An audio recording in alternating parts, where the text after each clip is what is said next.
അവരുടെ ആകെ ടെൻഷൻ അടുത്ത് ലൊക്കേഷന്റെ അടുത്ത് ചായക്കട ഉണ്ടോ, ചായ കിട്ടുമോ, ലൊക്കേഷനില് തമർ ടീ എന്ന് പറഞ്ഞൊരു ചായ വരെ ഉണ്ടായിരുന്നു. കരയുന്നൊരു സീക്വൻസ് ഉണ്ട്. ഞാൻ തമർ പാടുന്ന കേട്ടിട്ടാണ് ഞാൻ കരഞ്ഞത്. കാറിൽ പോയിക്കൊണ്ടിരിക്കുക, അപ്പൊ തമർ ഫോണില് ക്യാമറ ഓൺ റോളിംഗ് ആണ് എന്നൊക്കെ പറഞ്ഞോണ്ടിരിക്കുന്ന സമയത്തും പാടും. അപ്പൊ അത് കേട്ടിട്ടാണ് ഞാൻ കരഞ്ഞത്. അങ്ങനെയാണ് ഷൂട്ട്. അത് ഭയങ്കര പ്രശ്നമാണ്. നമ്മള് ലാസ്റ്റ് കട്ട് പറഞ്ഞൊന്നും ഉണ്ടായിരുന്നു. ദീപകിന്റെ ഭാവം ഞാൻ കാണിച്ചുതരാം. ഇതാണല്ലേ ഷോട്ട് കഴിഞ്ഞു.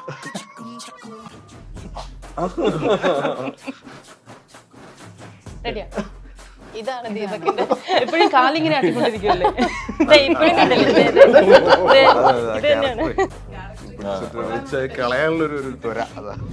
ഇവനെ ഷോട്ടിന് വിളിക്കുമ്പോ ഇവനെ അവിടെ ഒന്നും കാണൂല. ചിലപ്പോ ഏതെങ്കിലും വണ്ടിയുടെ മേളിൽ കയറി ഉണ്ടാവും, മരത്തിന്റെ മേളിൽ ഉണ്ടാവും. റോട്ടിൽ കുറച്ചധികം ഹൈപ്പർ ആക്റ്റീവ് ആണ് ഇവൻ കാണിക്കുന്ന ചില സ്റ്റൺസ് കാണാൻ നമുക്ക് പേടിയാവും. ശരിക്കും ഇവരോട് ചീത്ത പറയാനായിരിക്കും പാടി, ഇവനോട് പിന്നെയും പറയടാ. അങ്ങനെയാണോ? അങ്ങനെയല്ല, നമ്മളങ്ങ് നശിപ്പിക്കും. ടിക്കി ടാക്കോ പടം ചെയ്യുന്നതോടെ ഒരു ലാർജർ ദാൻ ലൈഫ് ക്യാരക്ടറാണ്. അപ്പോൾ ഒരു സ്ലോലി സൂപ്പർ സ്റ്റാറിലേക്കുള്ള ഒരു പ്രോഗ്രഷൻ ആണ്. അങ്ങനത്തെ ഒരു സിനിമ ഒരിക്കലും എനിക്ക് ചെയ്യാൻ അല്ലെങ്കിൽ ചെയ്യാനുള്ളൊരു ധൈര്യമില്ലായിരുന്നു ഈ characters, larger than life characters ചെയ്യാൻ വേണ്ടിയിട്ട്. അപ്പം ഒരു മാസ് അങ്ങനത്തെ ഒരു സിനിമ ഇതുവരെ ചെയ്തിട്ടില്ല. അപ്പൊ അതിന്റെ ഒരു ശ്രമമാണ്. ഇനി ഞാൻ ഇങ്ങനെ റിയാക്ട് ചെയ്യാൻ പാടുള്ളൂ, ഞാൻ എപ്പോഴും ചിരിച്ച മുഖമായിട്ട് നിൽക്കുന്ന ആളായിരിക്കണം, എല്ലാവരോടും നന്നായി പെരുമാറുന്ന ആളായിരിക്കണം. സിറ്റുവേഷൻസ് ആണ് ഓരോരുത്തരുടെ ഓരോ അവസ്ഥയിൽ കൊണ്ട് എത്തിക്കുന്നത്.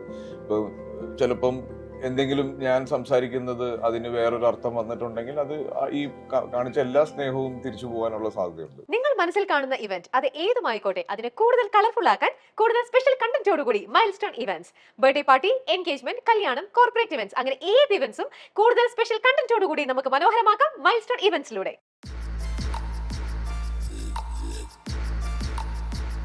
മൈൽസ്റ്റോൺ മേക്കേഴ്സ് പ്രസൻസ് ആഴങ്ങളിൽ സർക്കിട്ട് സിനിമയുടെ വിശേഷങ്ങളുമായി Deepak Parambol, Asif Ali, director Thamar, Orhan, Divyaprabha. Welcome. Thank you. ഈ സിനിമയുടെ ഒരു ട്രെയിലർ കണ്ടപ്പോൾ ഒരു ഫാമിലി ത്രില്ലർ പടം പോലെയാണ് എനിക്ക് തോന്നിയത്. അങ്ങനെയാണോ? ഫാമിലി വരെ ഓക്കെ ആയിരുന്നു. ത്രില്ലർ ഞാൻ സിനിമയിൽ വരുമ്പോ ഇപ്പൊ എല്ലാം ത്രില്ലറാണ്. ഒരു ഫീൽ ഗുഡ് സിനിമയാണ്. ഫീൽ ഗുഡ് സിനിമയാണ്. അതിനകത്ത് ത്രില്ലർ എലമെന്റ് ഉള്ളതുപോലെ എനിക്ക് ചെറുതായിട്ട് തോന്നി. എവിടെയെങ്കിലൊക്കെ ചെറിയ ത്രില്ലൊക്കെ കിട്ടുമായിരിക്കും.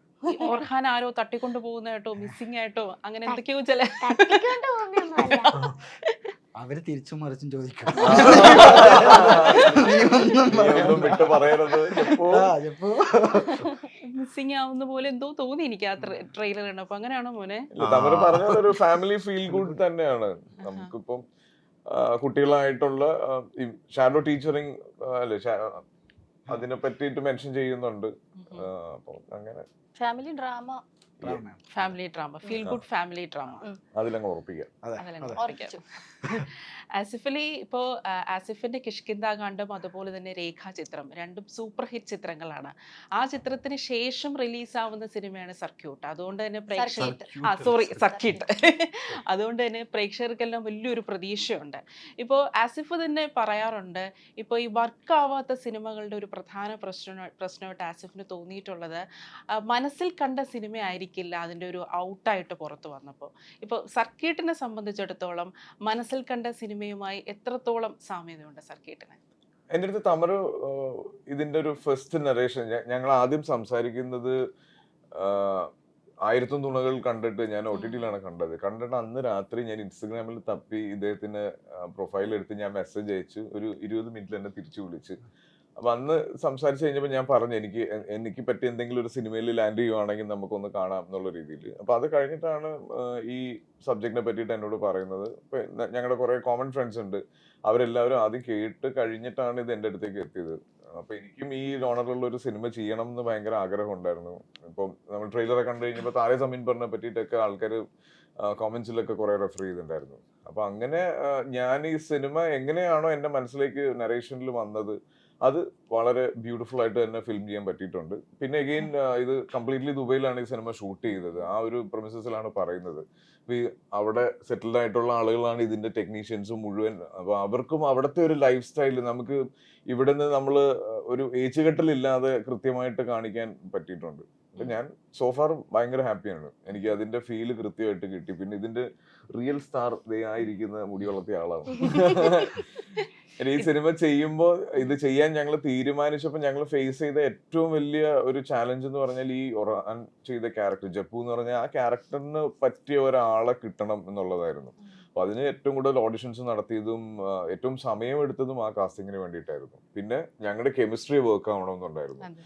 അത് ഭയങ്കര ഒരു രീതിയിലും ഒരു നമ്മൾ ഷൂട്ട് തുടങ്ങി ഒരു ആദ്യത്തെ ഒരു 5 ദിവസമൊക്കെ കഴിഞ്ഞ സമയത്തേക്ക് നമുക്ക് രണ്ടുപേർക്കും എന്താണ് ക്യാരക്ടർ എന്നുള്ളത് വളരെ കൃത്യമായിട്ട് മനസ്സിലായി. അപ്പൊ പിന്നെ ഈ പ്രത്യേകിച്ച് ദുബായിൽ നമ്മൾ ഷൂട്ട് ചെയ്യുന്ന ഔട്ട്ഡോർ ഷൂട്ട് ചെയ്യുമ്പോൾ ഭയങ്കര ലിമിറ്റേഷൻസ് ഉണ്ട് നമുക്ക്. പെട്ടെന്ന് ഷൂട്ട് പ്ലാൻ ചെയ്ത് ഷോട്ട്സ് എടുത്ത് പോകണം. അപ്പൊ ആ സമയത്തൊന്നും ഈ ഒരു കുട്ടിയാണെന്നുള്ളതോ അങ്ങനെ ഒന്നും നമുക്ക് ഫീൽ ചെയ്തില്ല. കൃത്യമായ ഒരു പെർഫോമർ അവിടെ ഉണ്ടായിരുന്നു. അപ്പം സോഫാർ ഞാൻ മനസ്സിൽ ആഗ്രഹിച്ച പോലെ തന്നെയാണ് ഈ സിനിമ സംഭവിച്ചിട്ടുള്ളത്. അപ്പോൾ ഒർഹാൻ ഓഡിഷൻ വഴിയാണ് ഒർഹാനെ സെലക്ട് ചെയ്തല്ലേ. അപ്പോൾ ഹൈപ്പർ ആക്റ്റീവ് ആയിട്ടുള്ള ഒരു കുട്ടിയായിട്ടാണ്. മാത്രമല്ല അപ്പം ഹൈപ്പർ ആക്റ്റീവ് ആയിട്ടുള്ള ഒരു കുട്ടിയാകുമ്പോൾ കുറച്ച് കൂടുതൽ നല്ല രീതിയിൽ കെമിസ്ട്രി ബ്ലെൻഡ് ആവണം. അപ്പൊ ഈ കെമിസ്ട്രി ബ്ലെൻഡ് ആവാനായിട്ട് എന്തൊക്കെയാണ്? ഹൈപ്പർ ആക്റ്റീവ് ആണ്. അപ്പൊ അഭിനയിക്കേണ്ടി വന്നില്ല.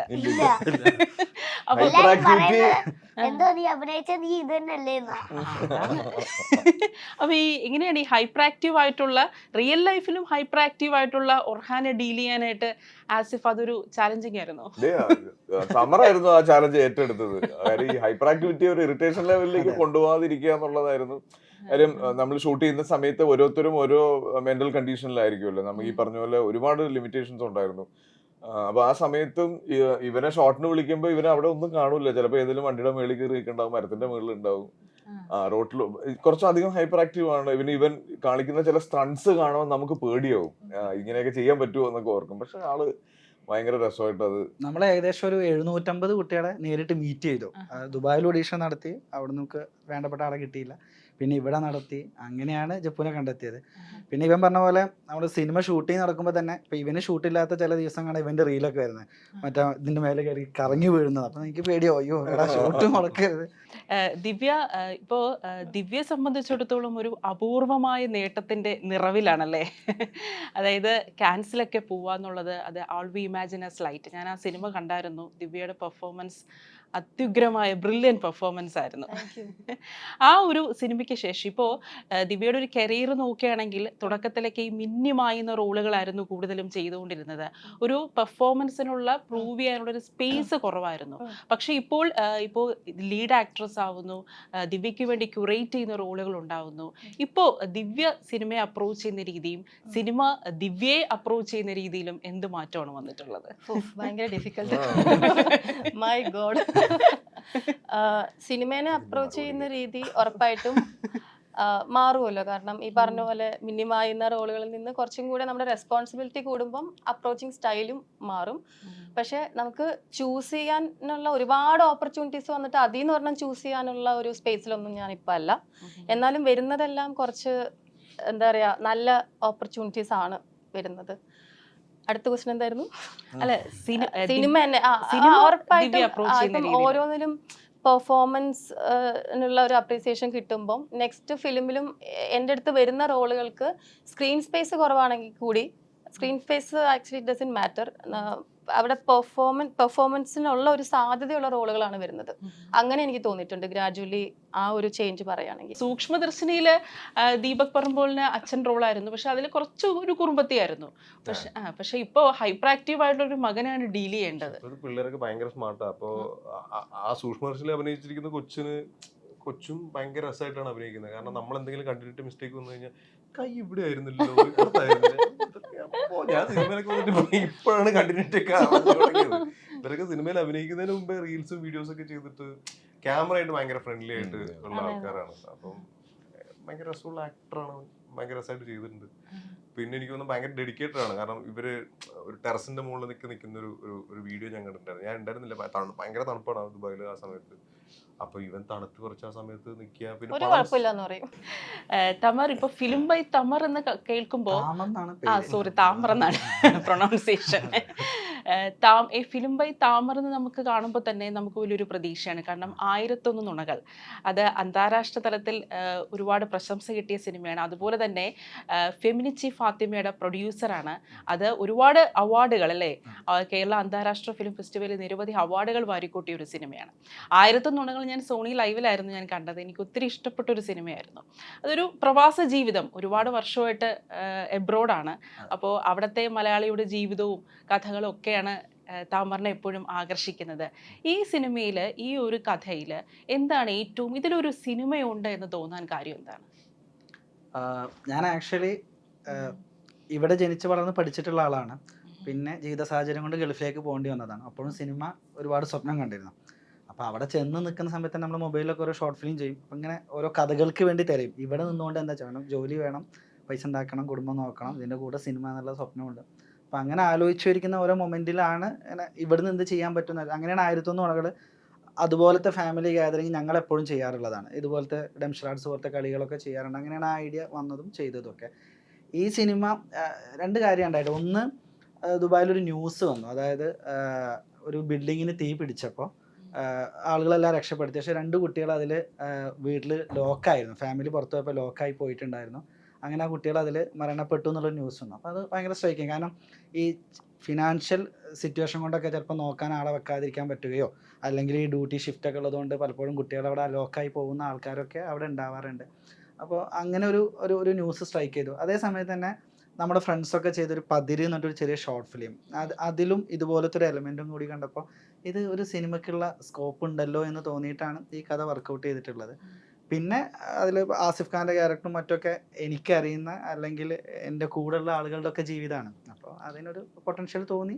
അങ്ങനെയാണ് ഈ സിനിമ ചെയ്യാൻ തീരുമാനിച്ചത്. ശരിക്കും ഞാനിത് 1001 മുന്നേ ചെയ്യാൻ കരുതിയ സിനിമയായിരുന്നു. പിന്നെ ഇത് രണ്ടാമതായിട്ട് സംഭവിച്ചു. ആസിഫിന്റെ ഡേറ്റ് ഒക്കെ ഒത്തു വന്നത് അതിനുശേഷമാണല്ലേ? അല്ല, ഞങ്ങൾ പ്ലാൻ ചെയ്ത്, കാര്യം ഇത് ദുബായിൽ ഷൂട്ട് ചെയ്യുന്നു, എക്സ്റ്റീരിയർ ഉണ്ട്, ഒരുപാട് നൈറ്റ്സ് ഉണ്ട്. അപ്പൊ ആ വെതറും നമുക്ക് ഭയങ്കര പെർട്ടിക്കുലർ ആയിരുന്നു. ആ കൃത്യമായ ഒരു ക്ലൈമറ്റിൽ തന്നെ ഷൂട്ട് ചെയ്യണമെന്നുള്ളത്. അപ്പൊ ഞങ്ങൾ പ്ലാൻ ചെയ്ത് ഇമ്മീഡിയറ്റ് ഓൾമോസ്റ്റ് ലൈക്ക് പെട്ടെന്ന് തന്നെ നടന്നു. ബേസിക്കലി നമുക്ക് ചൂടുകാലത്ത് ദുബായ് ഷൂട്ട് ചെയ്യാൻ പറ്റില്ല, ഭയങ്കര ചൂടായിരിക്കും. അപ്പൊ ആ ഒരു പീരീഡിന് വേണ്ടിയുള്ള വെയിറ്റിംഗ് ആയിരുന്നു. അതേപോലെ തന്നെ സംഭവിക്കും. ആസിഫ്, ഇപ്പോൾ കിഷ്കിന്ദ കാണ്ഡത്തിൽ അച്ഛൻ മകൻ ഒരു ബോണ്ടിങ് ഉണ്ട്. അതിപ്പോ മകൻ മരിച്ചത് അത് അറിയാഞ്ഞിട്ടും അത് മനസ്സിൽ തന്നെ ഇങ്ങനെ വിങ്ങുന്ന ഒരു അച്ഛനുണ്ട്. അപ്പോൾ ഈ സിനിമയിലേക്ക് വരുമ്പോൾ, സർക്യൂട്ടിലേക്ക് വരുമ്പോൾ, അതും ഒരു ഷാഡോ ടീച്ചറാണ്. അപ്പം ഈ കുട്ടികളുമായിട്ടുള്ള ഒരു ബോണ്ടിങ് ഉള്ള ഒരു കഥാപാത്രം ഉണ്ടല്ലോ, പലപ്പോഴും ധർമ്മസങ്കടത്തിലാവുന്ന ഒരു അവസ്ഥയാണ് അത്തരം കഥാപാത്രങ്ങൾ ചെയ്യുമ്പോൾ ഉണ്ടാവുന്നത്. അപ്പോൾ ഇത് ഏതെങ്കിലും രീതിയിൽ ഒരു പേഴ്സണൽ ലൈഫായിട്ട് ഏതെങ്കിലും രീതിയിൽ കണക്ഷൻ ഉണ്ടാവുന്നുണ്ട്? കാരണം അത്തരം ഇമോഷണൽ ആയിട്ടുള്ള രംഗങ്ങൾ ചെയ്യുമ്പോൾ. ഉറപ്പായിട്ടും ഉണ്ട്. നമുക്ക് ഇപ്പം സ്ക്രിപ്റ്റ് സെലക്ഷൻ പോലും നമുക്ക് ചുറ്റുമുള്ള ഒരുപാട് കാര്യങ്ങൾ നമ്മൾ ഇൻഫ്ലുവൻസ് ചെയ്യാറുണ്ട്. നമ്മൾ കേൾക്കുമ്പോൾ നമുക്ക് ഇത് കൊള്ളാം എന്ന് തോന്നുന്ന ഒരു അങ്ങനെ ഒരു ഡിസിഷനിലേക്ക് എത്തുമ്പോൾ ഡെഫിനറ്റ്ലി ഒരുപാട് കാര്യങ്ങൾ, ചുറ്റുമുള്ള കാര്യങ്ങൾ ഇൻഫ്ലുവൻസ് ചെയ്യുന്നുണ്ട്. പിന്നെ ഈ പറഞ്ഞ ഇപ്പം ആദുവിന് 11 വയസ്സായി ഇപ്പോൾ. അപ്പോൾ അതുമായിട്ടുള്ള എൻ്റെ ഒരു ബോണ്ടിങ് എനിക്ക്, ഞാൻ ആസ് എ ഫാദർ എനിക്ക് ഉണ്ടായിട്ടുള്ള ഒരുപാട് കാര്യങ്ങൾ ഒക്കെ നമുക്ക് ഈ സ്ക്രിപ്റ്റ് സെലക്ട് ചെയ്യുന്ന സമയത്തും അഭിനയിക്കുന്ന സമയത്തും ഒക്കെ ഇൻഫ്ലുവൻസ് ചെയ്തിട്ടുണ്ട്. പിന്നെ കിഷ്കിന്ദ കാണ്ഡം വെച്ച് നോക്കുമ്പോൾ അതിൽ നിന്ന് എൻറ്റയർലി ഡിഫറെൻ്റ് ആണ്. ഇപ്പം ഞാൻ ഒരുപാട് എനിക്ക് ഈ സിനിമയെ പറ്റി വിട്ട് പറയാൻ പറ്റില്ല. കാര്യം നമുക്ക് ഈ ഷാഡോ ടീച്ചർ എന്നുള്ളത് പോലും നമ്മളൊരു ഡയറക്റ്റായിട്ട് ഈ സിനിമയിൽ കാണിക്കുമല്ല. അപ്പൊ അത് അല്ല, നമ്മൾ ഈ ഷാഡോ ടീച്ചർ എന്ന് പറഞ്ഞാലും നമ്മൾ അറിയാതെ ആ കുട്ടിയായിട്ട് നമുക്കൊരു ബോണ്ടിങ് വരുമല്ലോ. നമുക്കറിയാതെ നമ്മൾ തന്നെ ആരോ ആണ് എന്ന് നമുക്ക് തോന്നിപ്പോകുന്ന ഒരു അവസ്ഥയുണ്ടല്ലോ. ആ സമയത്ത് നമ്മൾ അറിയാതെ നമ്മൾ മകനോടൊത്തുള്ള നിമിഷങ്ങൾ നമ്മൾ ആ സമയത്ത് നമ്മൾ ഓർമ്മയിലേക്ക് വരുമല്ലേ? അത് കുഞ്ഞു കുറെ കാര്യങ്ങളുണ്ട്. ഇപ്പൊ ഞങ്ങൾ ഒരുമിച്ചാണ് ഈ സിനിമയിൽ ഒരു മേജർ പോർഷൻ വരുന്നത്. ഞങ്ങൾ രണ്ടുപേരും കൂടെ മാത്രമുള്ള കുറെ സീക്വൻസസ് ഉണ്ട്. അപ്പൊ അതിലൊക്കെ നമുക്ക് എഴുതി വെച്ചതിന്, സ്ക്രിപ്റ്റിനുള്ളതിനേക്കാൾ കുഞ്ഞു കാര്യങ്ങൾ ഇംപ്രവൈസ് ചെയ്യാന്ന് പറയുമല്ലോ നമ്മൾ. അപ്പൊ അത്തരത്തിലുള്ള ഇപ്പൊ ഇവനെ നടന്നു പോകുന്ന സമയത്ത് നമുക്ക് സ്ക്രിപ്റ്റിലാണെങ്കിൽ നമ്മൾ നടന്നു പോകുന്നു എന്ന് എഴുതാൻ പറ്റുള്ളൂ. പക്ഷെ അതിന്റെ ഒരു ആക്ടിവിറ്റി വേണം അതിൻ്റെ അകത്ത്. അപ്പൊ അങ്ങനെയുള്ള കാര്യങ്ങളൊക്കെ ഞാൻ എൻ്റെ പേഴ്സണൽ ലൈഫിൽ നിന്നൊക്കെ ഉള്ള കാര്യങ്ങൾ ഉപയോഗിച്ചിട്ടുണ്ട്.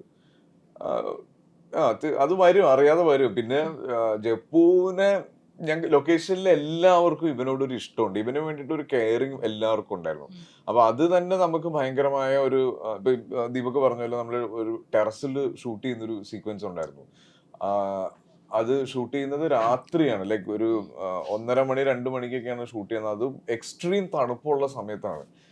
അത് ഞങ്ങളെല്ലാവരും അത് ഷോട്ട് എടുക്കുമ്പോൾ നമ്മൾ ഈ ദുബായ് ആയതുകൊണ്ട് തന്നെ നമുക്ക് ഈ ജാക്കറ്റ് ഒന്നും ഇട്ടിട്ടല്ല നമ്മുടെ സീക്വൻസസ് ഉള്ളത്. പക്ഷെ നല്ല തണുപ്പുണ്ട് ഷൂട്ടിന്. അപ്പൊ ഷൂട്ടിന് തൊട്ട് മുന്നേ ഇവന്റെ ജാക്കറ്റ് ഞങ്ങൾ അഴിച്ച് മാറ്റി കഴിഞ്ഞാൽ ഷോട്ട് എടുക്കുന്നവരെ ഞാൻ ഇവനിങ്ങനെ കെട്ടിപ്പിടിക്കും.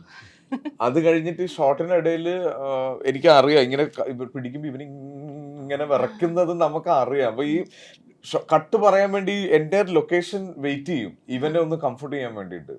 അപ്പൊ ആ ഒരു കെയറിങ് നമുക്ക് എല്ലാവർക്കും അങ്ങോട്ടും ഇങ്ങോട്ടും ഉണ്ടായിരുന്നു. അതൊക്കെ ഈ സിനിമയിൽ റിഫ്ലക്ട് ചെയ്യും എന്നാണ് എനിക്ക് തോന്നുന്നത്. ദിവ്യ സ്കൂളിൽ പഠിച്ചപ്പോ തന്നെ എല്ലാരെയും സ്കൂളിൽ പഠിക്കുമ്പോൾ മുതലേ തന്നെ മിമിക്രി ഒക്കെ ചെയ്യുമായിരുന്നു. അതുപോലെ തന്നെ ഇതാര് പറഞ്ഞു? ദിവ്യ തന്നെ പറഞ്ഞിട്ടുള്ളതാ, Okay. മിമിക്രി ഒക്കെ ചെയ്യുമായിരുന്നു. ആളുകൾ നല്ലോണം ഒബ്സർവ് ചെയ്യുന്ന കൂട്ടത്തിലാണ്. അപ്പോൾ അതുകൊണ്ട് തന്നെ ഏതൊരു ക്യാരക്ടർ ആണെങ്കിലും, അത്യാവശ്യം ഹെവി ക്യാരക്ടർ ആണെങ്കിൽ തന്നെ വളരെ ഈസി ആയിട്ട് അതിലോട്ട് കടക്കാൻ പറ്റുമല്ലേ ദിവ്യക്ക്? അങ്ങനെയൊന്നുമില്ല, ഭയങ്കര പാടാ. എല്ലാ ക്യാരക്ടറും വേറെ ആണല്ലോ. ഇപ്പം ഇതിലിപ്പോ ഞാൻ പ്രൊഫഷൻ നേഴ്സാണ്.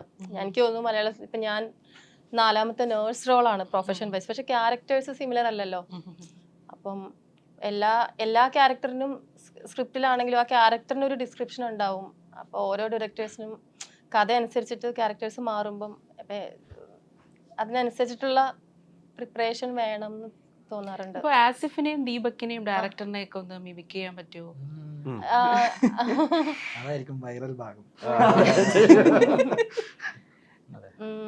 ഒന്നാമത് ഞാൻ ഈ മിമിക് ചെയ്യുന്നത് ഇപ്പം എന്തെങ്കിലും ഒരു ചെയ്യാൻ പറ്റില്ല എക്സ്പ്ലനേഷൻ വേണമെങ്കിലും ഉണ്ട്. ചെറുതായിട്ട് എന്തെങ്കിലും. എന്താ പറയാ, ഇവർക്ക് അങ്ങനെ ഒരു കുറച്ചൊരു എക്സ്ട്രാ എന്തെങ്കിലും ഒരു പരിപാടി ഇവരൊക്കെ ഭയങ്കര നോർമലായിട്ടാണ്. അല്ല, ഈ ഡയറക്ടർ ടെൻഷൻ കയറിപ്പോ ഒരു വെപ്രാളമൊക്കെ വരുമല്ലോ. ഇല്ല, ഞാൻ വർക്ക് ചെയ്തതിൽ ഏറ്റവും കാമായിട്ടുള്ള സ്മൂത്ത് ആയിട്ടുള്ള ഒരു ഫിലിം മേക്കറാണ്.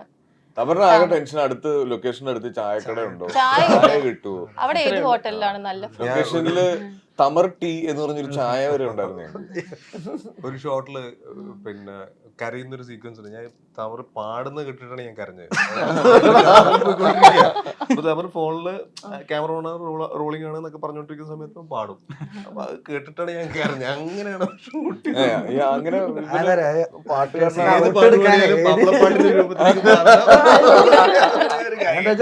ദീപക് ശരിക്കും പറഞ്ഞാൽ ചിലപ്പോ കരയും, പക്ഷെ കുറച്ചും കൂടെ നന്നായി കരയാൻ നമുക്ക് ടെക്നിക്ക് യൂസ് ചെയ്യണ്ട. അതായത് ഇമോഷൻസിന് ഇങ്ങനെ വരുത്താനായിട്ട് ഷൂട്ട് ചെയ്യുന്ന സമയത്ത് മൈക്കിൽ കൂടി ഇൻസ്ട്രക്ഷൻസ് തരുന്നത് പോലെ ബാക്ക്ഗ്രൗണ്ട് സ്കോർ പാടിത്തരും ചില സമയത്ത്. അത് ഭയങ്കര പ്രശ്നമാണ്. നമ്മള് ലാസ്റ്റ് കട്ട് പറഞ്ഞൊന്നും ഉണ്ടായിരുന്നു. താമര പാട്ട് പാടും. എല്ലാ പാട്ടും മാപ്പിളപ്പാട്ട്. എന്നാ ഒരു മാപ്പിള പാട്ട് പാടോ? നന്നായിട്ട് പാടും. പക്ഷെ എല്ലാത്തിനും ഒരു ചില പാട്ടുകൾ റിപ്പീറ്റ് പാടും. ചില വരികൾ അതാണ് റിപ്പീറ്റ് പാടുന്ന വരി. ഏതാണ്? അല്ല, കോമ്പിനേഷൻ സീൻസ് കൂടുതലും ദീപക്കുമായിട്ടായിരിക്കുമല്ലോ. അപ്പൊ ദീപക്കിന്റെ എന്തെങ്കിലും ഭാവങ്ങൾ ഒന്ന് മിമിക് ചെയ്യാൻ. ദീപക്കിന്റെ ഭാവം ഞാൻ കാണിച്ചു തരാം. ഓക്കെ, ഇതാണല്ലേ ഷോട്ട് കഴിഞ്ഞോ?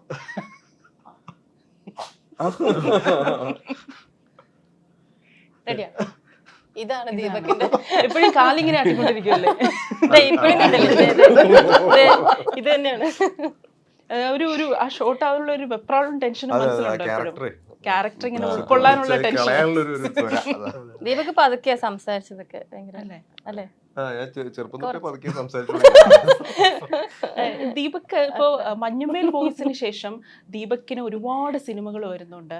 ആ സിനിമകളെല്ലാം ശ്രദ്ധിക്കപ്പെടുന്നുണ്ട്. ഒരു സഹനടൻ എന്നുള്ള നിലയിൽ നമ്മൾ പ്രേക്ഷകരെ അംഗീകരിക്കുകയും അക്സെപ്റ്റ് ചെയ്യുകയും ചെയ്താൽ ഒരു നടനെ സംബന്ധിച്ചിടത്തോളം അത് ഭാഗ്യം തന്നെയാണ്. കാരണം ആ നടന് കൂടുതൽ സിനിമകൾ കിട്ടും. പക്ഷെ അതൊരു അർത്ഥത്തിൽ ഒരു സേഫ് സോൺ കൂടിയല്ലേ. നമുക്ക് ഒരുപാട് സിനിമകൾ കിട്ടുന്നു, നമുക്ക് ടെൻഷൻ ഇല്ലാതെ ഇരിക്കാം. പക്ഷേ ഒരുപാട് സിനിമ സേഫ് സോണില് നമ്മളൊരു സേഫ് സോൺ അങ്ങ് ഇരിക്കാം. അങ്ങനെ ഒരു സേഫ് സോണിൽ ഇരുന്ന് പോയാൽ പിന്നെ നമുക്കൊരു റിസ്ക് എടുക്കാൻ കുറച്ച് പാട് കാണില്ലേ? ഒരു ലീഡ് റോളിലുള്ള വേണ്ടിയുള്ള സിനിമകൾക്കുള്ള കഥകൾ കേൾക്കുന്നുണ്ടോ? ഇല്ല, കഥയൊക്കെ കേൾക്കുന്നുണ്ട്. പിന്നെ ഈ പ്രശ്നം, അതായത് ഒരു ലീഡ് റോളിൽ അഭിനയിച്ച് ആ സിനിമ തിയേറ്ററിൽ വർക്ക് ആയിട്ടില്ലെങ്കിൽ അത് തരുന്നൊരു പെയിൻ ഭയങ്കര പെയിനാണ്. കാരണം ഇപ്പൊ ഞാനൊരു ലീഡ് റോളിൽ ചെയ്തിട്ട് ആ സിനിമ തിയേറ്ററിൽ എത്ര പേര് ആൾക്കാർ പോയി കാണും, ഫസ്റ്റ് ഡേ പോയി കാണും, സിനിമ ഭയങ്കര സിനിമയാണ് ഒരു അഭിപ്രായം വരുന്ന സമയത്ത് ചിലപ്പോൾ ആൾക്കാർ കാണുമായിരിക്കും. അപ്പൊ അങ്ങനെ ഫസ്റ്റ് ഡേ ആൾക്കാർ തിയേറ്ററിൽ എത്തിക്കാനുള്ള അത്ര രീതിയിലുള്ള എന്നെ ഇഷ്ടപ്പെടുന്ന ആൾക്കാർ മലയാളത്തിലുണ്ടോ എന്ന് എനിക്കറിയില്ല. അങ്ങനെ ആവുന്ന ഒരു സ്വയം അങ്ങ് തീരുമാനിക്കുന്ന ആളാണ്. അങ്ങനെ ആവുന്ന സമയത്ത് ചിലപ്പോൾ ചെയ്യുമായിരിക്കാം. പിന്നെ സേഫ് ആയിട്ട് പോവാന്ന് പറഞ്ഞു കഴിഞ്ഞാൽ പിന്നെ സിനിമ എന്റെ പ്രൊഫഷനും കൂടെ ആയതുകൊണ്ട് സേഫ് ആയിട്ട് പോണല്ലോ. കരുതലോടെ കാൽവെപ്പുകൾ വെക്കുകയാണ്. വരുന്ന കാലിലങ്ങ് വെക്കുക. ആസിഫ്, ഇപ്പോൾ ആസിഫ് അലി ലീഡ് റോൾ ആവുന്ന സിനിമകൾ അത് ആസിഫ് അലി പടം എന്ന രീതിയിലാണ് അറിയപ്പെടുന്നത്. അപ്പം അത്തരം പടങ്ങൾ ചില കോൺട്രവേഴ്സി പെടുമ്പോൾ, ഇപ്പം ആഭ്യന്തര കുറ്റവാളി തന്നെ അത് കോൺട്രവേഴ്സി പെടുമ്പോൾ അത് ആസിഫ് അലിയുടെ പടത്തിൽ പ്രശ്നമുണ്ടായി എന്ന രീതിയിലായിരിക്കും അത് അറിയപ്പെടുന്നത്. അപ്പോൾ അങ്ങനെ ഒരു സാഹചര്യങ്ങൾ ഉണ്ടാകുമ്പോൾ അത് എങ്ങനെയാണ് അത് അതിനൊരു പടത്തിൻ്റെ ഒരു വലിയ രീതിയിലുള്ള ഒരു റെസ്പോൺസിബിലിറ്റി ആസിഫ് അലിയുടെ ഷോൾഡറിലാണ്. അപ്പം അത്തരത്തിലുള്ള വിവാദങ്ങൾ എങ്ങനെയാണ് ആസിഫ് അലി പേഴ്സണലി ബാധിക്കുക? ഒന്നും ചെയ്യാൻ പറ്റില്ല. അത് സിനിമ നമ്മളെല്ലാവരും ആഗ്രഹിക്കുന്നതാണ്, ഒരുപാട് പേരുടെ എഫേർട്ടാണ്. അപ്പൊ ആ സിനിമ ഇറങ്ങാതിരിക്കുന്ന അല്ലെങ്കിൽ അതിൻ്റെ ഒരു പ്രശ്നം സംഭവിക്കുമ്പോൾ നമുക്ക് എല്ലാവർക്കും വിഷമമാവും. പിന്നെ ഇത് ഷോൾഡർ ചെയ്യാന്നുള്ളത് നമുക്ക് എന്താ പറയാ, നമ്മൾ അതിന്റെ റെസ്പോൺസിബിലിറ്റി എടുത്തല്ലേ പറ്റുള്ളൂ. എനിക്കറിയില്ല അതിനെന്താ മറുപടി പറയേണ്ടത്. ഇപ്പോൾ ആസിഫ് അലിയെ സംബന്ധിച്ചിടത്തോളം കൂടുതൽ ചെയ്തിട്ടുള്ളത് എല്ലാ ആൾക്കാർക്കും റിലേറ്റബിൾ ആയിട്ടുള്ള ക്യാരക്ടേഴ്സാണ് കൂടുതലും ചെയ്തിട്ടുള്ളത്. ഇപ്പം ആസിഫ് അലിയുടെ KGF ആയിട്ടാണ് ഇപ്പോൾ ടിക്കി ടാക്ക അറിയപ്പെടുന്നത്. അങ്ങനെയാണ് ഇപ്പോൾ പ്രേക്ഷകർ പറയുന്നത് ആസിഫ് അലിയുടെ KGF ആയിട്ട്. അപ്പോൾ അതൊരെന്താണ്, ആ ടിക്കി ടാക്ക പടം ചെയ്യുന്നതോടെ ഒരു ലാർജർ ദാൻ ലൈഫ് ക്യാരക്ടറാണ്. അപ്പോൾ ഒരു സ്ലോലി സൂപ്പർ സ്റ്റാറിലേക്കുള്ള ഒരു പ്രോഗ്രഷനാണോ? അല്ലല്ല, ഞാൻ ചെയ്യാത്തൊരു സ്പേസ് എക്സ്പ്ലോർ ചെയ്യണം എന്ന് മാത്രം. ഞാനപ്പോ ആ സിനിമയുടെ ഇപ്പൊ നമ്മൾ KGF എനിക്ക് ഭയങ്കര അങ്ങനത്തെ ഒരു സിനിമ ഒരിക്കലും എനിക്ക് ചെയ്യാനുള്ളൊരു ധൈര്യമില്ലായിരുന്നു ഈ characters, larger than life characters ചെയ്യാൻ വേണ്ടിയിട്ട്. അപ്പം KGF എനിക്ക് ഒരുപാട് എക്സൈറ്റ്മെന്റ് തന്നൊരു സിനിമയാണ്. അപ്പൊ അതിനൊരു റെഫറൻസ് പറഞ്ഞല്ല, അതുമായിട്ട് ടിക്കി ടാക്കിക്ക് ഒരു ബന്ധവുമില്ല. എഗെയിൻ ഞാൻ പറഞ്ഞില്ലേ, നമ്മൾ എല്ലാ ക്യാരക്ടേഴ്സും ചെയ്യണമല്ലോ. ഇപ്പം ഞാൻ അങ്ങനത്തെ ഒരു മാസ് അങ്ങനത്തെ ഒരു സിനിമ ഇതുവരെ ചെയ്തിട്ടില്ല. അപ്പൊ അതിന്റെ ഒരു ശ്രമമാണ്. താമര ഒരു കോമഡി പടം ചെയ്യണം. ആണല്ലേ? അതെ, ഒരു കോമഡി പടം ചെയ്യും. ചെയ്യുന്നുണ്ട്. പടം ചെയ്ത് കോമഡി ഇപ്പം നിങ്ങളൊക്കെ വർഷങ്ങളായിട്ട് ഈ ഫീൽഡിൽ നിൽക്കുന്നവരാണ്. അപ്പം നിങ്ങളെല്ലാവരും ഒരുപോലെ പ്രാർത്ഥിക്കുകയെന്ന് വെച്ചാൽ സിനിമകൾ ചെയ്യണം, നല്ല സിനിമകൾ ചെയ്യണം, ജീവിത അവസാനം വരെയും സിനിമകൾ ചെയ്യണം എന്നുള്ളൊരാഗ്രഹത്തിലാണ് നിങ്ങൾ ചെയ്യുന്നത്. ഇപ്പോൾ നിങ്ങളെല്ലാം ഇപ്പോൾ ഒരു സക്സസിൻ്റെ ഒരു സ്റ്റേജിലാണ് നിങ്ങളെല്ലാവരും നിൽക്കുന്നത്. Review, of course. ഞാൻ നേരത്തെ തന്നെ പറഞ്ഞില്ല, അപൂർവമായ ബഹുമതിയുടെ നിറവിലാണ്. ആക്ച്വലി ഞാൻ ലോക്കലാണ്, ഇന്റർനാഷണൽ ആയിപ്പോയതാ. ആ ഒരു സക്സസിന്റെ സ്റ്റേജിലാണ്. പക്ഷേ നിങ്ങളൊപ്പം വന്നവരും നിങ്ങളുടെ പിന്നാലെ സഞ്ചരിച്ചവരും മുന്നിൽ സഞ്ചരിച്ചവരൊക്കെ പലപ്പോഴും ഈ ഫീൽഡിൽ നിന്ന് കൊഴിഞ്ഞു പോയിട്ടുണ്ടായിരിക്കാം, പരാജയപ്പെട്ടിട്ടുണ്ടായിരിക്കാം, നിരാശപ്പെട്ട് മാറി നിന്നിട്ടുണ്ടായിരിക്കാം. അപ്പോൾ നിങ്ങൾക്ക് എന്താണ് തോന്നുന്നത്? അതായത് എന്തുകൊണ്ടാണ് നിങ്ങളിപ്പോൾ സക്സസ്സിലെത്തിയത്? നിങ്ങളുടെ കൂടെ ഉള്ളവരും ഒപ്പമുണ്ടായിരുന്നവരൊക്കെ എന്തുകൊണ്ടാണ് നിരാശപ്പെട്ട് മാറിപ്പോവേണ്ട സാഹചര്യം ഉണ്ടായത്? അല്ല, പിന്നെ സക്സസ് എന്നുള്ള ഡെഫിനിഷൻ അല്ലേ, അത് ഓരോരുത്തർക്കും ഓരോന്നായിരിക്കും. സിനിമ ചെയ്യുക, സിനിമയിൽ പ്രൊഫഷണൽ നിൽക്കുക എന്നുള്ളത് മാത്രമല്ല സക്സസ്. നല്ല ഫാമിലി ലൈഫ് ഉണ്ടാവുന്നത് സക്സസ് ആണ്. നല്ല കുട്ടികളല്ലേ, നമുക്ക് ഹാപ്പി ആയിട്ട് വീട്ടിലേക്ക് തിരിച്ചു പോകാൻ പറ്റുന്നത് വലിയൊരു സക്സസ്, ജീവിച്ചിരിക്കാൻ പറ്റുന്ന ഒരു സക്സസ്. അപ്പൊ അതിന് ഓരോരുത്തർക്കും ഓരോ ഡെഫിനിഷൻസ് ഉണ്ട്. എന്നെ സംബന്ധിച്ചിടത്തോളം സിനിമ ചെയ്യുക എന്നുള്ളതും നമുക്ക് ആവശ്യമുള്ള സിനിമകൾ സെലക്ട് ചെയ്യാൻ പറ്റുക എന്നുള്ളത് തന്നെ വലിയൊരു ഫ്രീഡം. ദിവ്യ പറഞ്ഞ പോലെ നമ്മളെ നിർബന്ധിച്ച് സിനിമ ചെയ്യിക്കുന്നതല്ല. അപ്പൊ ഡിപ്പെൻസ്, ഓരോരുത്തരുടെ തീരുമാനങ്ങളാണല്ലോ. ഇപ്പോൾ രമേശ് നാരായണുമായിട്ടുള്ള ഇഷ്യൂവിന് ശേഷം സിനിമയെ കുറിച്ചല്ലാതെ ബാക്കിയല്ലേ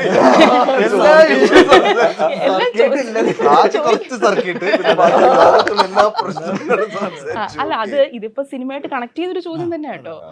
രമേശ് നാരായണുമായിട്ടുള്ള ഇഷ്യൂവിന് ശേഷം ആസിഫ് അലിയുടെ ഇമേജിന് വല്ലാത്തൊരു മാറ്റം വന്നിട്ടുണ്ട്. ആ ഒരു ഇമേജ് പ്രേക്ഷകർ ആസിഫ് അലിയിൽ നിന്ന് കൂടുതൽ പ്രതീക്ഷിക്കുന്നതായിട്ട് എനിക്ക് തോന്നിയിട്ടുണ്ട്. ആ ഒരു പ്രതീക്ഷ എപ്പോഴെങ്കിലും ഒരു വലിയൊരു ബർഡൻ ആയിട്ടോ റെസ്പോൺസിബിലിറ്റി ആയിട്ടോ തോന്നിയിട്ടുണ്ടോ? അത് ഉറപ്പല്ലേ, നമ്മള് ഒരു ചട്ടക്കൂട്ടിലേക്ക് കയറുമല്ലോ. ഇനി ഞാൻ ഇങ്ങനെ റിയാക്ട് ചെയ്യാൻ പാടുള്ളൂ, ഞാൻ എപ്പോഴും ചിരിച്ച മുഖമായിട്ട് നിൽക്കുന്ന ആളായിരിക്കണം, എല്ലാവരോടും നന്നായി പെരുമാറുന്ന ആളായിരിക്കണം. സിറ്റുവേഷൻസ് ആണ് ഓരോരുത്തരുടെ ഓരോ അവസ്ഥയിൽ കൊണ്ട് എത്തിക്കുന്നത്. ഇപ്പൊ ചിലപ്പം എന്തെങ്കിലും ഞാൻ സംസാരിക്കുന്നത് അതിന് വേറൊരു അർത്ഥം വന്നിട്ടുണ്ടെങ്കിൽ അത് ഈ കാണിച്ച എല്ലാ സ്നേഹവും തിരിച്ചു പോകാനുള്ള സാധ്യതയുണ്ട്. കയ്യിലിരിപ്പ് നന്നാക്കുക എന്നുള്ളതാണ്. തമർ, ഇപ്പോൾ നമ്മൾ ഈ മലയാളത്തിലെ ഒരു സിനിമ എടുക്കുമ്പോൾ, പ്രത്യേകിച്ച് നമ്മൾ ഇവിടെ കേരളത്തിൽ വെച്ചൊരു സിനിമ എടുക്കുമ്പോൾ പലപ്പോഴും അതിലെ ക്യാരക്ടേഴ്സ് തെക്കൻ, വടക്കൻ, മധ്യ കേരളം എന്ന രീതിയിലായിരിക്കും നമ്മൾ ചിലപ്പോഴൊക്കെ പ്ലേസ് ചെയ്യുക. പക്ഷെ നമ്മൾ ഇപ്പോൾ ദുബായിൽ വെച്ചോ നമ്മൾ മിഡിൽ ഈസ്റ്റിൽ വെച്ചോ നമ്മളൊരു സിനിമ എടുക്കുമ്പോൾ അവിടെ എല്ലാം നമ്മൾ മലയാളികളായിട്ടാണ് അറിയപ്പെടുന്നത്, അല്ലേ? എല്ലാം മലയാളികളായിട്ടാണ്. ഇപ്പോൾ 1001 നുണകളിൽ തന്നെ അതൊരു ക്ലോസ്ഡ് സ്പേസിലായിരുന്നു അതിൻ്റെ ക്യാരക്ടേഴ്സിൻ്റെ ലൈഫ് റൺ ചെയ്തുകൊണ്ടിരുന്നത്. അപ്പോൾ ഈ സിനിമയിലേക്ക് വരുമ്പോൾ അത് പല പല ലൊക്കേഷൻസ് ചേഞ്ച് ആവുന്നു. അപ്പോഴും ഈ മലയാളികൾ എന്നുള്ള ആ ഒരു സ്വത്വമുണ്ടല്ലോ അവിടെ അവശേഷിക്കുന്നുണ്ടോ? ബേസിക്കലി ദുബായിൽ വെച്ച് സിനിമ എടുക്കുന്നു എന്നേ ഉള്ളൂ. എടുക്കുന്നത് മലയാള സിനിമയാണ്, മലയാളികൾക്ക് വേണ്ടിയുള്ള സിനിമയാണ്. 1001 നുണകളാണെങ്കിൽ തന്നെ അതിൽ 12 ക്യാരക്ടേഴ്സ് ഉണ്ട്. അപ്പോൾ അതിൽ ഓരോ ക്യാരക്ടേഴ്സും ഏത് ഭാഷ സംസാരിക്കണം എന്നൊക്കെ നമ്മൾ വെൽ ഡിഫൈൻഡ് ആയിരുന്നു. കോട്ടയത്ത് നിന്നുള്ളവരുണ്ടായിരുന്നു, കണ്ണൂരുണ്ടായിരുന്നു, ഈവൻ സർക്കിട്ടിലാണെങ്കിൽ പോലും ആസിക്ക ഒരു മലബാർ ഏരിയ എന്നുള്ള ആളാണ്. ദിവ്യ ചെയ്ത ക്യാരക്ടർ കോട്ടയം ഏരിയയിൽ നിന്നാണ്. അങ്ങനെ നമ്മൾ കറക്റ്റ് കൾച്ചറൽ പരിപാടി, കാരണം ഇതിവിടെ കാണിക്കാനുള്ള സിനിമയാണല്ലോ. അപ്പോൾ ആ രീതിയിൽ പ്രിപ്പയർ ചെയ്തിട്ട് തന്നെയാണ് ചെയ്യുന്നത്. പിന്നെ ദുബായ് എന്ന് പറയുന്നത് ബേസിക്കലി കേരളത്തിന്റെ ഒരു സെക്കൻഡ് ഹോം പോലെ തന്നെയാണ്. ഇവിടത്തേനെക്കാട്ടും കൂടുതൽ നല്ല മലയാള ഫുഡ് കിട്ടുന്ന, നല്ല ചായ കിട്ടുന്ന, അത്ര അധികം ചായയോട് പ്രത്യേക അല്ല ഞാൻ പറഞ്ഞത്, ഇപ്പൊ ഇവിടെ ചായ ഇട്ടാണ് റിസ്ക്. അവിടെ നല്ല ചായ കിട്ടും. പിന്നെ ഇവിടേക്കാളും നന്നായി ഓണം ആഘോഷിക്കുന്ന, വിഷു ആഘോഷിക്കുന്ന ദുബായിന്നേ ഉള്ളൂ. ബാക്കിയൊക്കെ മലയാളം തന്നെയാണ് പരിപാടി. ഒർഹാൻ എങ്ങനെ ദുബായി പോയി നല്ല ചായ കുടിച്ചോ? ഞാൻ ചായ കുടിച്ചില്ല, കടിഞ്ചായ ഞാൻ കുടിക്കാറുണ്ട്, ചായ കുടിക്കത്തില്ല. കരിങ്ങാനേ ഉള്ളൂ. കടും ചായ, കടും ചായ, കട്ടൻ ചായ, കട്ടൻ ചായ, കട്ടൻ ചായ. ചായയാണ്. ഞാൻ ഒരുപാട് നാള് കൂടിയിട്ടാണ് ആ പ്രയോഗം കേൾക്കുന്നത്. ഞാൻ തൊടുപുഴയിലൊക്കെ കടിഞ്ചായ എന്നാ പറയാ. ഇവൻ അവിടെ വന്നിട്ട് ഉമ്മച്ചി ഒരു കടിഞ്ചായ എന്ന് പറഞ്ഞപ്പോ ഞാൻ ഇവനെ തിരിഞ്ഞു പോകും. എത്ര വയസ്സുള്ള ഒരാളാണ് ആ സംസാരിച്ചതെന്ന് അറിയാം. അപ്പൊ കാപ്പി കടും കാപ്പി. അപ്പൊ ഈ ഷൂട്ടിങ്ങിനൊക്കെ പോകുമ്പോഴേ ഇതേപോലെ ആസിഫിക്കായിട്ടും ദീപക് ചേട്ടനുമായിട്ടൊക്കെ ഇങ്ങനെ അടികൂടുന്ന സീക്വൻസ് ഒക്കെ വന്നല്ലോ. അപ്പോൾ അതൊക്കെ എങ്ങനെയായിരുന്നു? ഷൂട്ട് ചെയ്തപ്പോ എങ്ങനെയായിരുന്നു? ഭയങ്കര ടഫായിരുന്നു? കാരണം ഒരുപാട് റീടേക്ക് ഒക്കെ ആദ്യമായിട്ട് ഞങ്ങളുടെ ഫസ്റ്റ് ദീപക്കും ഞങ്ങൾ രണ്ടുപേരും കൂടി ചെയ്ത സീന് വെളിയിൽ നിന്ന് ഇറങ്ങി വരുന്നയാ. ആ സീൻ ഇങ്ങനെ പടച്ചു വരുമ്പോ ആ കഥയിലൊക്കെ എന്റെ കാലിടിച്ച് അങ്ങനൊക്കെ ഉണ്ടായിരുന്നു. കാല് മുറിഞ്ഞോ? എന്തെങ്കിലും പരിക്കാൻ പറ്റുമോ? ഇടിക്കുക മാത്രം. ഭയങ്കര സ്റ്റണ്ട് സീനൊക്കെ ചെയ്ത് പരിക്കൊക്കെ പറ്റുമോ? ആസിഫിക്കൊക്കെ പരിക്കൊക്കെ പറ്റിയായിരുന്നു, ടിക്കീട്ടൊക്കെ ചെയ്ത് കാലൊക്കെ പോയി. ഇപ്പം ഭയങ്കര ഫ്ലെക്സിബിൾ ആണ് ആള്. ആക്രോബാറ്റിക്സും കുറെ അഡ്വഞ്ചർ ഒക്കെ ചെയ്യുന്ന ആളാണ്. അതൊക്കെ പഠിക്കുന്നുണ്ടോ? വീഡിയോസിന്റെ വ്യൂ 76.2 മില്യൺ വ്യൂ ഒക്കെയാണ് വീഡിയോസിന്റെ. പിന്നെ ഞങ്ങളും ഷൂട്ട് ചെയ്യുന്ന പല സ്ഥലങ്ങളിലും ആളുകൾ ഇവന് തിരിച്ചറിയുന്നതും ഇവന്റെ വീഡിയോസിനെ പറ്റി സംസാരിക്കുന്നതും ഒക്കെ നമ്മൾ കണ്ടിട്ടുണ്ട്. അപ്പൊ ആളൊരു സ്റ്റാർ ജില്ലയാണ്. രണ്ടാളും ബ്രദറും അല്ലേ? അപ്പം ഈ നമ്മൾ സാധാരണ ഈ കുട്ടികളെ ഗ്രൂം ചെയ്യാന്നുള്ളൊരു സംഭവം ഉണ്ടല്ലോ, അത് എത്രത്തോളം? കാരണം പലപ്പോഴും നമ്മൾ ഈ കുട്ടികളെ കാസ്റ്റ് ചെയ്യുന്നത് ഈ ഡ്രാമ സ്കൂളിൽ നിന്നൊക്കെ ആയിരിക്കും കുട്ടികളെ കാസ്റ്റ് ചെയ്യുന്നത്. അപ്പോൾ ഈ കുട്ടികളെ ഗ്രൂം ചെയ്യാന്നുള്ളത് ഒരു ഡയറക്ടറിനെ സംബന്ധിച്ചിടത്തോളം അത് എത്രത്തോളം ടഫാണ്? കാരണം അവരോട് നമുക്ക് ദേഷ്യപ്പെടാനൊന്നും പറ്റില്ലല്ലോ. ഇപ്പൊ ആസിഫിക്കിനോടും ദീപകിനെയൊക്കെ കുറച്ചൊന്ന് വിരട്ടയൊക്കെ ചെയ്യാം, പക്ഷെ കുട്ടികളെ വിരട്ടാൻ പറ്റില്ലല്ലോ. എനിക്ക് ജപ്പുവിന്റെ പ്രായമുള്ള ഒരു മകളുണ്ട്. അപ്പൊ ഈ സിനിമയിൽ കാണിക്കുന്ന കുറെ പരിപാടി എന്റെ വീട്ടിലുള്ളതാണ്. ഇപ്പൊ ലിഫ്റ്റ് അമർത്തുന്നതാണെങ്കിലും അപ്പൊ ഇത് എനിക്ക് യൂസ്ഡ് ആയിട്ടുള്ള കാര്യങ്ങൾ, അതാണ് ഞാനിത് എഴുതി വെച്ചിട്ടുള്ളത്. അപ്പൊ എന്റെ മോളോട് എങ്ങനെയാണോ ചെയ്യുന്നത് അതുപോലെ തന്നെയാണ് ഞാൻ ജപ്പുവിനോടും ഡീൽ ചെയ്തിട്ടുള്ളത്. പിന്നെ അത്ര ശരിക്കും ഇവരോട് ചീത്ത പറയാനായിരിക്കും പാടി, ഇവനോട് പിന്നെയും പറയടാ. അങ്ങനെയാണോ? അങ്ങനെയല്ല ബ്രോ, പക്ഷെ കുട്ടികളെ വെച്ച് സിനിമ ചെയ്യാന്നുള്ളത് ടഫായിട്ടുള്ള കാര്യമാണ്. പക്ഷെ അത് ജപ്പുനെ പോലെ ഒരാളെ കിട്ടിയത് കൊണ്ട് അത് ഭയങ്കര ഈസി ആയിരുന്നു. നമ്മൾ പറയുന്നത് അതേ റെസ്പോൺസിൽ കിട്ടി, അതുപോലെ ഷൂട്ട് ചെയ്യാൻ വളരെ എളുപ്പം ഷൂട്ട് ചെയ്തിട്ടുള്ള പടമാണ്. തമർ അത് കൃത്യമായിട്ട് ടാക്കിൾ ചെയ്തു. കാര്യം എനിക്ക് പേഴ്സണലി ഫീൽ ചെയ്യാറുള്ളത്, നമ്മൾ ഈ ഡയലോഗ്സ് കുട്ടികൾക്ക് വേണ്ടിയിട്ട് വലിയ ആളുകൾ എഴുതുമ്പോൾ നമുക്ക് ഈ ചെറിയ വായിൽ വലിയ വർത്താനം ഒന്നും പറയാൻ തോന്നില്ല. അങ്ങനത്തെ ഡയലോഗ്സ് വരും. അത് നമുക്ക് ഈ സിനിമയിൽ നമ്മുടെ ആദ്യം ചെയ്ത കാര്യം അതാണ്. സിറ്റുവേഷൻ വെച്ച് ഓൾമോസ്റ്റ് ഒരു റെഫറൻസ് ഡയലോഗ്സ് കൊടുത്തിട്ട് ഇവന്റേതായ രീതിയിൽ തന്നെ പറയിപ്പിക്കുകയാണ് ചെയ്തത്. അപ്പൊ അതിന് കുറെ കൂടെ ഒറിജിനാലിറ്റി ഉണ്ടായിരുന്നു. ഇപ്പൊ ഈ കുട്ടിയെ കുട്ടിയായിട്ട് തന്നെ നമുക്ക് കാണാൻ പറ്റും. ഏതായാലും സർക്കിട്ട് മെയ് 8-നാണ് റിലീസാവാൻ പോകുന്നത്. നമുക്കെല്ലാം ഒരുപാട് പ്രതീക്ഷയുണ്ട്. കാരണം ആസിഫ് അലി, തമർ, ദീപക്, ദിവ്യ, അതുപോലെ തന്നെ കൊച്ചുമോൻ ഓർഖാൻ, നിങ്ങളൊക്കെ സംഭവം എന്ന് വെച്ചാൽ പടം യു റേറ്റിംഗ് ആണോ? സെൻസറിന് കൊടുത്തിട്ടേ ഉള്ളൂ അല്ലേ? അപ്പം നമ്മളൊക്കെ ആഗ്രഹിക്കുന്ന ഒരു സംഭവമാണ് ഫാമിലി ആയിട്ട് ഒരു സിനിമ കാണാന്ന് പറഞ്ഞാൽ, അച്ഛനും മകളും എല്ലാവരുമായിട്ടൊരു സിനിമ കാണാന്ന് പറഞ്ഞാൽ ഫാമിലി പ്രേക്ഷകർ ഒരുപാട് ആഗ്രഹിക്കുന്ന ഒരു സിനിമ കൂടി ആയിരിക്കട്ടെ. സിനിമ ഗംഭീര വിജയം ആയിക്കട്ടെ. Thank you. Thank you. Thank U.